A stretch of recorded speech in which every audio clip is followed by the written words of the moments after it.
За нийслэл Улаанбаатар хотод 8 цаг 35 минут болсон байна. За өглөөний хөтөлбөрт зочин маань өргөдөө ирсэн байна. Хойлоо студид ирсэн зочноо танилцуулъя. За өнөөдөр манай студид хил хамгаалах байгууллагын ах хамтын холбооны тэргүүн Дид Хурандаа баяраа хүрэлцэн ирсэн байгаа. Танд өглөөний мэнд хүргэе. Хил хамгаалах байгууллагын түүхт Яруу алдарт 88 жилийн ойн баярын мэндийг хүргье.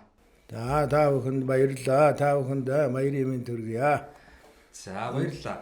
Өнөөдөр бол хилчдийн өдөр гэж ярьдаг. Хил хамгаалах байгууллагын бас үүссэн байгуулагдсан 88 жилийн ой байгаа. Тэгээд та нийт одоо хилчдтэй зориулаад бас одоо таныг одоо радиогоор одоо Ахмад хилчд бас сонсож байгаа. Ахмад хилчдээ бас мэдчилгээ төвшүүлээч гэж хүсье. За бид нар одоо хилчид бид нар бол одоо энэ 9 сарын 17 гэдэг өдрийг бол хамгийн хүндтэй, хамгийн баяртай өдөр гэж хүсэн хүлээж байдаг. Бид нарт бол хамгийн одоо баяр баясгалантай өдөр бол энэ хилийн зэргийн баярын өдөр, хилчдийн бахархлын өдөр гэж ярьдаг 9 сарын 17-ны өдөр байгаа. Ингээд нийт хил хамгаалах байгууллагын бие үрдэлхөн Ахмад хилчидтэй энэ өдрийн халуун мэндийг дэвшүүлье. За баярлалаа. Маш олон хилчид бас таны яриаг сонсоод, таны мэдчилгээг сонсоод баярлан суугаахаа. Өглөө хөтөлбөрийг хэлснээс эхлээл маш олон сонсогчдоос бол хамт алба хаасан нийт хилчин, үеийн хилчид, дайчид бүх Ахмад зүтгэлтнүүдтэй баярын мэндийг хүргэсэн мэдчилгээнүүд бол одоо урссаар л байгаа тийм ээ. Хил хамгаалах байгууллага бол бас онцлогтой. Монгол Улсын дархын хилийг бас хамгаалдаг хилчид гэдэг бас хилчин гэдэг одоо бас тэр яг тухайн мэрэгжлийнх нь одоо онцлогийг та бас сонсогчдоо яг нарийн тайлбарлаж өгөөч. Хилчин гэж хүн ямар хүн байдаг юм бэ? За хилчин гэдэг хүн бол их онцлогтой. За энэ хилийн албад одоо ажилласан, алба хаасан одоо ийм хүмүүс өөрсдөө мэднэ. Хилчин гэдэг бол би нэгдүгээрт бол одоо тэр их одоо албаны онцлог байна. Одоо нэгдүгээрт Монгол Улсын дархан элийн тусгаар тогтнол өргөн бүтэн байдлыг хамгаалсан, эх орон ард түмнийхээ аюулгүй байдлыг хангасан. Дээр нь одоо би хилчдийг бол их дипломат улсууд гэж боддог юм.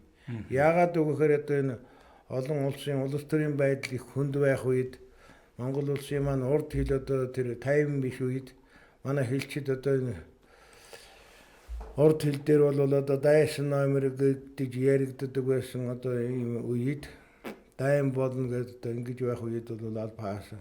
Тэгэхээр одоо ийм хүнд хурцдмал үед манай хилчид одоо тэр хил дээр болж байгаа янз бүрийн одоо зөрчил бодлооны асуудлыг тэр дипломат аргаар их маш зөв, маш ухаалгаар зохицуулдаг, шийдвэрлэдэг ийм үе байсан байгаа. Тэнд бол одоо манай хилийн харуул гэж яриад байгаа эднэр өөргөө сэтгэж байгаа тэр манай харуулын ахлагч дарга нар нь тэр хил дээр болсон асуудлуудыг бол маш ухаалгаар их зөөр зохион байгуул ямар нэгэн зөрчил байдлаа өдний хүртэл гарч үзээгүй яваад ирсэн ийм агуу төвхтэй. Хэрвээ буруу шийдвэр гарах юм бол тэр байлдааны сумтай, байлдааны буутай тэр гурван хилчин бол одоо ингээд хоёр орны хооронд одоо дайн байлдаг үүсгэхийг үгүйсэх газар бол тухайн үед байгаагүй. Одоо бол хил одоо амгалан тайван сайхан болсон хоёр хөрштэйгэн одоо найрамдалтай харьцаа улам хөгжсөн, бэхжсэн ийм сайхан үед одоо бид манай хилчид нь одоо албан үүргийн гүйцэтгэж байгаа.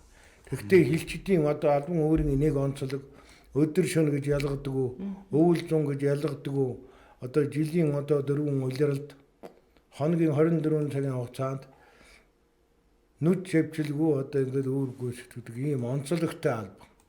За албан үүр гүйцэтгэхийн одоо орны онцлог болохтой зэрэг тэр Монгол Улсын хил дээр шувуу нисэхгүй тэр газар тэр бондгор бор толгойн одоо орчинд тэр хэдэн бор зэрэгмэн одоо нэг 2-3 офицер тэрний гэр бүлийн хүмүүс ингээд нэг олон хүүхэдтэй айл шиг одоо ийм л амьдрал тэнд буцалж байдаг. Тэнд одоо тэр застав тэр харуул дээр бол бүх үйл ажиллагаа явна. Хүний амьдрал тохиолддог бүх асуудал тэнд байна. Тэнд одоо албан үүр гүйцэтгээс гадна одоо амьдрал ахуйн зохион байгуулна, ажил албан зохион байгуулна, өөртөө одоо тэр хамгаалтанд үүр гүйцэтгэж байгаа морь тэмээгэн одоо оторлуулна, нүүлгэн, таргалуулна ингэж байж одоо уналга эдлэгэндээ ашиглана. Тэнд байж байгаа хүнсний малан одоо таргалуулж одоо өөрсдөө ямар янзын хоолунд хийж тэрэндээ хэрэглэн. Бүх үйл ажиллагаа ер нь дээр үеийн бол нэгдлийн даргын ажлыг бол давхар хийдэг. Тэгсэн мөтнөө төрийн албыг бол давхар гэдэг ийм их онцлогтой. Манай хилчдийг бол одоо энэ манай одоо энэ бусад хүчний байгууллагын энэ их сайхан ярьдаг. Хилчидтэй бол яриад байх юм байхгүй. Хилчид гэдэг бол энэ хаанч очоод яаж ч амьдрч чадах болсон. Хөрвөх чадвартай. Юмар бол одоо өөрсдийнхөө амьдралыг өөдөн татаа явуулдаг болсоо шүү дээ гэж ингэж ярьдаг. Энүүгээр их бахархдаг юм ба. Хил хамгаалах байгууллага бас олон холбооттой юм байна. Бас Ахмадын холбооныхын тэргүүн та юм байна. Бас мөн хилчин эмэгтэйчүүдийн холбоо гэж бас байдаг юм байна. Танаа Ахмадын холбооны бас онцлог Ахмад одоо гавьяндаа гарсан Ахмад хилчдийн хүрээнд яг ямар ажлыг өрнүүлж, яг ямар ажил хийж ин залуу хойч хилчдтэй ч юм уу залуучуудаа ер нь яаж үлгэрлэн одоо үлгэрэл үзүүлж байна. За манай хил хамгаалах байгууллага ер нь тулгуур байгаа нь болсон хоёр холбоо байдаг. Нэг нь Ахмадын холбоо, нөгөөх нь хилчин эмэгтэйчүүдийн холбоо гэж. Тэгээ манай Ахмадын холбоо бол одоо Ахмадын хороо гэж яваад энэ 2009 оны 10 сарын 3-нд одоо Ахмадын хотоо төлөөлөл хурал болоод ингээд одоо байгуулагдсан шинээр холбоо болсон. Одоо өнөөдрийн байдлаар 4650 гаруй Ахмад хилчид одоо энэ холбоонд бүртгэлтэй үйл ажиллагаагаа явуулж байгаа. За Ахмад хилчдийн талаар манай хил хамгаалах байгууллага бол маш олон талын арга хэмжээнүүдийг авдаг. Олон улсын Ахмадын баяр энэ хилчдийн одоо бахархлын өдөр 9 сарын 17 оны Хөлийн цэргийн баярын өдөр. За мөн одоо цагаан сарын одоо уламжлалт баярын өдрүүдээр одоо Ахмадуудаа хүлээж авч хүндэтгэл үзүүлдэг. Одоо байнга одоо ингээд одоо журам зуршил болчихсон. Ингээ хил Ахмадууд минь одоо яг нэг одоо хүсэн хүлээгээс ууж байдаг. Байгууллага ингээ хүндэтгэлээ үзүүлж байдаг. За сүүлийн одоо нэг жил гарын хугацаанд одоо энэ цар таглын одоо байдлаа шалтгаалаад бас ер нь уулзаж цуглах нь одоо ховордсон болохоос бусд үйл ажиллагаа нь явж байгаа. За Ахмадын холбоо бол нийтээ 4600 гаруй Ахмад хилчдийн одоо тал шахуу хувийн одоо 2300-аад Ахмадын Монгол улсын 14 аймаг нутагтар байж байгаа хөлийн одоо отрядынхаа хажууд байж байна. За бусд нь бол Улаанбаатар хүрээнд одоо энэ 9 дүүрэгтэй одоо амьдарч байгаа. Нийт Ахмад хилчид нь бол одоо өнөөдөр ингээд 2 сар бол сайхан байж байгаа. Ахмад хилчид нь бол нэг л одоо зорилготой чиглэлтэй явсан.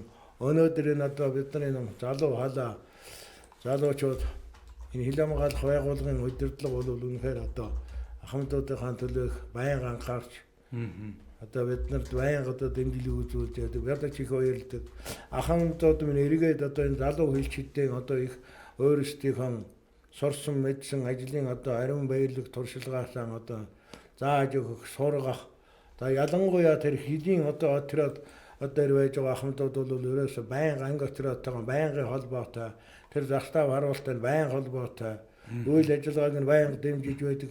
Өөрсдөө бололцоотой бүх зүйлээрээ одоо тэнд тусалж байдаг. Ийм хоорондоо байнгын харьцаатай байж байдаг. Тэгээ энэ одоо шин зэргүүдийг ирэхэд одоо Ахмадууд нь очиод хангараг өрхөд нь одоо хамт одоо хүлээж аваад хүндэтгэл үзүүлээ. Тэднийг хариуцаж яваад халамжлан хүмүүжүүлэгч энэ төр одоо томилогдоод нэг Ахмад хилчин гэхэд одоо 2-3 одоо цэргийг одоо халамжлан хүмүүжүүлж байна. Тийм одоо ихэнх манай отряд тийм байдалтай явж байгаа. Тэгээд тэр одоо шинэ цэргийг одоо аргын энэ одоо байнгын харьцаатай байдаг, утас шурамсаар яриулдаг, аав ээжийнх нь оронд аав ээж болоод өөрсдийнхөө гэртээ хийсэн одоо боорцгон тэгээд одоо аваад очиж байдаг, тамиг дараа чихрээр нь тусалж байдаг. Ингээд одоо тэр Ахмад хилчин тэр шин зэрэг хоёр бол хоорондоо байнгын харьцаад их сайхан ах дүү шиг болцсон. Нэг толботой байдаг юм шиг тийм нэг толботой. Ер нь манай нэг хилийн зэргийн одоо хилчдийн онцлог байдаг. Энэ албан өөргөн гүйцэтгэж явах хугацаанд одоо тэр аймаг орон нутгаар алчлагдсан одоо тэр хилийн одоо зах хязгаар нутаг дээр тэр бондгор тэр бор толгой дээр одоо ингээд нэг олон хүүхэдтэй одоо өрхийн тэр хүн шиг заставын дарга бол одоо ингээд сууж байна. Тэр гэр бүлийн одоо хэдхэн нэмэгтэй тэрний нэг хэдэн бор хүүхэд одоо ингээд байж байдаг. Тэр цэрэг дарга одоо ялгаа байхгүй. Бид ерөөсөө 24 цагийн тул албан жалбан юм шиг амьдралаа жамин юм шиг ингээд явж байдаг. Үйл ажиллагаа нь бүр ингээд одоо хэвшил болчихсон. Хоног тутам эргэж давтагдаж байдаг ийм одоо онцлогтой. Зөв. Тэгэхээр хөлийн цэргийг сонгоод алба хаах гэдэг бол аавын хүүгүүдээс маш их одоо зориг төвчээр бас зориг нөгөө мөрөөдлийг шалтгаалдаг болоо гэж бодож байна. Зарим нэгэн хүүхдүүд бол за гэртээ ойрхон Улаанбаатар хоттой хөлийн цэргийн бишээ цэргийнхаа албыг хаа гэдэг бол нэгэнт одоо ингээд цэргийн алба хашиж байгаа үедээ хааж байгаа үедээ Монгол орныхоо одоо торгон хилийг маннаа хөлийн цэрэгт очноо алба хаана гэд тэр хөлийн цэргийг сонгож очдаг аавын хүүгүүд бас арай зоригтой хүмүүс байт юм шиг надад санагдтiin. Одоо хэдэн мянган километрт байгаа тэр одоо хөлийн цэргийн ангийг сонгож очиод хаах. Тэгээ тэнд очичгоо мэдээж одоо гэрээсээ холдож үзээгүй эдэр залуул хүүгүүд очичгоо тэр хүүгүүдийн сэтгэл зүг яг жинхэнэ хилчин жинхэнэ иргэн болгохын тулд сэтгэл зүгээс нэглээд бэлдээд ажилладаг байх л да. За ер нь бол энэ нөгөө би одоо босоод нөгөө одоо хүчнийхээ байгууллагыг элдвэр хэлэх юм надад байхгүй. Зөвхөн би өөрийнхөө байгууллагын онцлог манай хил хамгаалах байгууллага гэдэг тэр цэргийн албанд хүрээд очиж байгаа одоо 18-аас 20-тай сайхан залуучууд бол аав ээжийнхээ өөрөөс хараад амьдралын одоо зах руу ингээд төлөг ишгэж байгаа энэ залуучууд яг хил дээр очиод хил хамгаалахаас гадна маш олон амьдралын одоо их сургууль гэж ярьдаг. Амьдралын их сургуулийг цэргийн албаасан нөхдүүдийг бол амьдралын их сургуулийг төгсөөж ирлээ гэж ярьдаг. Тэнд одоо тэр хил хамгаалахаас гадна түрүүнд хэлсэн. Тэр л аж ахуй зохион байгуулалт бүх юм тэр морь одоо тэмээтэйгээ харьцаж сурна. Тэр хоньмалтайгаа харьцаж сурна. Одоо хүнсний хонь гарахтаа хүртэл тэр чинь чаддаг хүн чаддаг болж байгаа шүү дээ. Одоо Улаанбаатар толгой шаар идэх нь үзээгүй шахуу нөхөр тэнд очиж толгой хуухлаад шаарыг хуухлаад идээд одоо бүр тэгж одоо сурч бүх юм сурч ирж байгаа энэ дээрээс маш олон асуудлыг амьдралаа өөрөөсөө аваа явдаг. Тэнд өөр одоо тэр гадны орчны юм байхгүй учраас тэр застав тэр хэдэн бор зэрэг одоо өхвөл тэр 30 40 50 хүний амьдралынхаа асуудлыг тэнд зохион байгуулалт явж үүдэг байхгүй. Тэндээс маш их юм сур. Манай одоо Улаанбаатарт байсан зэргүүд очоод тэнд морь тэмээ унаж сурч байна. Тэндээ харьцаж сурч байна. Өвөл зүүн өглөө эрт босч байна. Шөнө нойргүй явж байна. Үгүй ёсны шидэмийг тэнд үзэн. Би миний хэлээд байгаа юм тэр ерөөсөн хилчин гэдэг бол хүний мөрөөс л болцсон. Тэнд одоо тэр орон нутгаас нэг туслах хүчний гишүүн одоо нэг малчин өрөөд ирэхэд бид нар өдөр тэрний дагаал одоо ингээл үг сонсгоо л одоо сонин мэдээ дуусах гээд ингэж явдаг үе байсан байхгүй бид нар ч. Ерөөсөө энд чинь өөр юм одоо тэр болгон хүн амт очиод байхгүй шүү дээ. Ирэхээр одоо энэ төвөөс нэг шалгалт одоо үзүүлэг ирнэ. Тугаа үедээ. Тэгээ бус цагт ирэн тэр чинь хүний бараа цөөхөн нөгөө хэдэл байж байна шүү дээ. Ийм учраас бид хамгийн гол хүнлэг чанартай хоёрдугаар хүний мөрөөсөл уудсан. Очсон хүнийг дандаа дайлан цайлн ерөөсөл байгаа юмараа одоо ингээд тайл дайлж байдаг нэг тийм одоо сайхан одоо найрсаг уур амьсгал одоо манай хилчдийн дунд бий болсон. Ерөөсөө энэ уламжил болоо яа. Би гавьяд жүжигчин Бүрнэ Баяргаатай ярилцж байхад хил хамгаалахын уран бүтээлчтэй хөлийн цэргийн хүн гэж авдаг. Тэгээд энэ яг Монгол улсынхаа торгон хилийг манжгаа тэр хилчдээр очиж уран бүтээлийн тоглолтоо өргөх бол миний үндсэн ажлын нэг байдгаа гэдэг. Дээр үед бол тэгээд тойроод явдаг байсан юм бэлээ. Одоо бас энэ ажил үргэлжилдэг болоо. За ер нь бол одоо би чинь 76 оноос хойш одоо яг 23 жил яг одоо өхөрний хил дээр одоо өмнө говийн хилд байсан. Дорн говийн баруун захаас говьолтойнд бол сүүлд нь дорнодын минингийн талд очиж одоо 4 жил одоо болсон. Ингээд 27 жил яг хил дээр гүйцэтгэв. Тэгэхээр энэ хилийн цэргийн одоо ансамбл гэж ярьдаг байсан 70 80-аад оны үе. Эднэрийг бид их хүсэн хөлөө. Жилдээ 2 удаа явна. Тэд нар бол одоо манай ансамбл одоо бол чуулга гэж ярьж байгаа. Ингээд одоо цуваа 6 гэж ярьдیں۔ Одоо зээл 157, зээл 131, 66 ийм машины орой дээр манай энэ уран бүтээлчид одоо ингээд гараад бид нар чинь ансамбл ирнэ гэхдээ зэрэг сарын өмнөөс манай цэргүүд чинь бэлдэг нь хувцсанараа бэлдээд үзэн хүлээг алаад ингээд байж байдаг. Зэрэгэлдээ тастав зэрлээ та нар одоо барьж хурдан явуулнаа их нь одоо ерөөс ингээд ирэхээр нь бид нар чинь ингээд өөр юм тэд нар чинь одоо бид нартайгаа хоолундаа ичгээл дараа нь явах гэдэг концертаа тоглоно. Орой одоо чилэг явуулна. За ингээд шөнжин одоо бүжиг хэлэх гэдэг нэг хэдэн бар зэрэг чинь. Өглөө явуулахаар нэг гар бөмбөг тоглож, нэг сах тоглож, ингээ явуулж явахгүй. Ерөөс өмнө юм тэр чинь ийм агуу юм ерөөс. Тэр урлаг гэдэг чинь хүнд бас их юм өгдөг. Бид одоо ансамбл юм бол их хүсүү хүлээдэг. Одоо ч яг явж байгаа. Тэгтээ ховор дуухан. Хуучин цагийнх шиг биш. Одоо ч бас арай өөр болцсон л да. Тэгтээ явж байна. Тэгтээ бол би бол сүүлийн үед явж байгаа. Одоо бүх юм цахимжаад байна. Энэ цахимаар одоо тэр торгон хиллээ манжгаа цэргүүдтэй сургалт өгөх, цахимаар мэдээлэл өгөх дээр хэр одоо хамтарч ажиллах юм бол тэр бодлого байдаг болов? Байна. Одоо бол эндээс бол ерөөсөө манай энэ хил хамгаалах байгууллага нь одоо бас сайхан болж байгаа. Тэр засгийн маань анхаарал боломжоор их өөрчлөгдөж байгаа. Шинэ орчин үеийн зэвсэг техник маань хангагдж байна. Дээр үед бол бид нарын үед одоо энэ чинь 4 сонин байлаа. Үнэн сонин, залуучуудын үнэн сонин, эх орны манай сонин, улаан хот сонин гэж ийм 4 сонинтай. 4 сонингаа бид нар чи байн уншиж сугаатнаслаа тэр сонин л эргүүлж уншдаг. Нэг веб бариад автай тэр нь одоо ингээд холбооны хар кабелээр ваацсан, нөгөөх нь эвдэрсэн. Тэгээд дээрээс нэг цогцоол. Тэгээд тэмээнийхээ өөхөнд ингэж ял тэрэнд сурцсан тоглоод нөгөө тэгээд явж идэг тийм л байна. Надад нэг ийм асуулт өгд юм а. Одоо бидний аав ээж үеийнхэн их ярьдаг. Урд бид хугацаа зэргийн албаар 3 жил байхад ашиглаа. Тэгэхэд жинхэнэ цэрэг болоод, жинхэнэ эр хүн болоод ирдэг байсан. Одооны 1 жилийн цэрэг гэдэг. Та яг өөрөө энэ албанд ажиллаж исэн хүний хувьд, албаа мэддэг хүний хувьд бол цэргийн албыг 1 жил байх нь ер нь тохиромжтой юм уу? Эсвэл эргээд 3 жил болвол тэндээс жинхэнэ одоо эр хүн болж гарч ирэх боломжтой юм уу? Энэ тал дээр та юу гэж боддог вэ? За ер нь 3 жил гэдэг бол их одоо цаг хугацаанд ядаад ороод явчих юм биш үү? Зүгээр би анх төгсөөд ирж байхад одоо 3 жилийн цэрэгтэй байсан. Бид нарыг төгсөж ирэхэд 23 настай төгсөөд ирж байхад биднээс ах цэргүүд одоо би чинь застамын одоо орлогчоос нэхлээд тэгээ дараагаар нь явсан. Тэгээд дүү хөө гэж одоо тэгж ярьдаг. Хэлийн манай харуулдаар очиод ингээд одоо нөгөө баавар цугангаа хийж идээд ингээд сууж байхад дүү хөө гэдэг одоо тэгж яваахгүй уул миний цэрэг тэгсэн мөртлөг надаас ах учраас биднээс илүү мэдлэгтэй агуу тэр одоо застамын учаастаг газар орны байдал ус одоо зам харгуу бүх юмыг мэддэг юм чулуугийн хүртэл мэддэг байсан байхгүй тэр үеийн цэргүүд.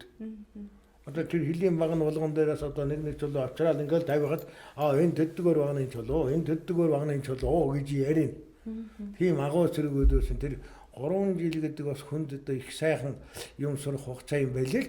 Тэгээ явцсан чинь одоо бид 3 жилийн цэргийг бол аль цэрэг гээл 2 дахь нь бол асмон цэрэг гээл шинэ нэг дэх жилийн бол шинэ цэрэг гээл ингээл явдаг. Тэр чинь ах нар дүүнэртэй сургаад уламжил болгоо явцдаг. Бүх юмыг мэдүүлдэг тийм сайхан үе байсан. Одоо бол 1 жилийн цэрэг яг сайхан одоо залуучууд их боловсрол өндөртэй, мэдлэг өндөртэй бүх юм хөгжижсэн юм маш хурдан цаа явж шүү дээ. Өөр 1 жилийн цэрэг яг хугацааны хувьд арай бага л байгаа.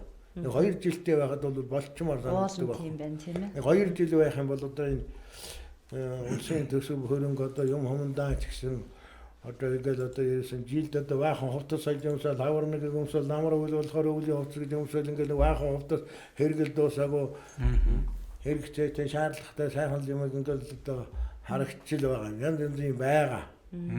2 жил байхад бол болохгүй байхгүй юм шиг санагдав. 1 жил болохоор өөргөмний очоод эн чинь бид нар хүлээж аваад манай байгууллагын одоо албан дадлага хожуулах гэдэг Австриадын төвдөр байж юм. Дараа нь яваад заставдаар очив. Заставдаар очоод бартагаал албан дадлага хожуулах гэсэн явсаар байтал нэг жилийн чинь тал нь яваад тэгэл дараа чинь цэрэг ирэхэд өөрийгөө би хал цэрэг гэж яриа явж байгаа аахгүй. Тиймэрхүү юм харагдаад байгаа. За манай нэвтрүүлгийн цаг ерөнхийдөө дуусж байна. Та нийт хилчидтэй болон одоо хил хамгаалах байгууллагад ажиллаж байгаа нийт албан хаагчид та түүхт яруу болдарт 88 жилийн ойн одоо мэндчилгээг бас дэвшүүлэхгүй юу гэж төсөё. За манай хил хамгаалах байгууллага үнэхээр одоо гайхамшигтай байгууллага гэж боддیں۔ Би энэ байгууллагад одоо 40 хэдэн жил одоо ажиллаж байна. Одоо ахмадынхаа холбооныхаа ажилтай нийлээд.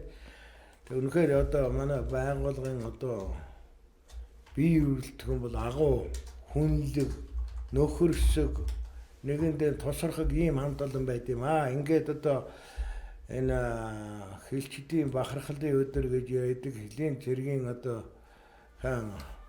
88 жилийн ойн баярын өдөр нийт одоо хил дээр үүрэг гүйцэтгэж байгаа хилчин байлдагч, офицер ахлагч, гэр бүл нийт ахмад хилчидтэй одоо баярын мэндийг хүргье. Сайхан баярлаарай. Хилийн дэнгэр цэлмэг байгаарай гэж хэлээл дуусгая да.